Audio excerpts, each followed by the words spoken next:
La jeune fille était assise en tailleur, parlant au téléphone. Quand Jacques entra au moment même où elle parlait. Il avait l'air tendu dès son entrée, la tête baissée, comme s'il n'osait pas croiser son regard.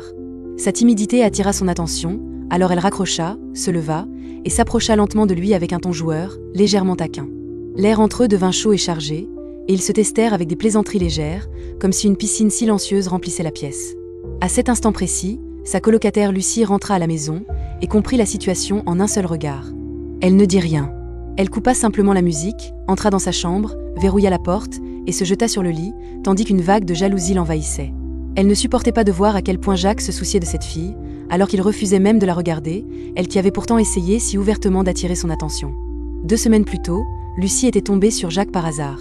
La jeune fille avait levé les yeux sans réfléchir, le soleil illuminant son visage, et Jacques s'était figé, comme s'il avait oublié qu'il cherchait son chemin. Elle lui avait souri doucement et lui avait indiqué la direction. Il l'avait remerciée, et elle était partie. Jacques travaillait comme paysagiste et discutait d'un projet pendant qu'elle se préparait à rentrer chez elle. Il trouva le courage de lui proposer de la raccompagner, mais elle refusa.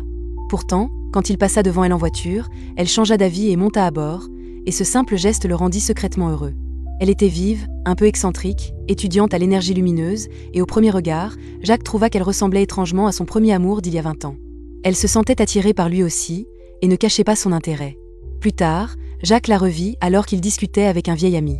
Elle était au téléphone, jetant vers lui des regards discrets avec un sourire doux dans les yeux, semblable à un petit esprit charmeur auquel il ne pouvait résister. À partir de là, son image resta gravée dans son esprit. Parfois, elle bondissait comme un oiseau joyeux, et même la voir rejoindre une danse de groupe le faisait rire. Un jour, il invita la jeune fille et son amie Lily à dîner. Rapidement, elle donna un léger coup de pied à Lily sous la table, et Lily comprit aussitôt et s'en alla sous un prétexte. Après le dîner, Jacques la raccompagna jusqu'à chez elle.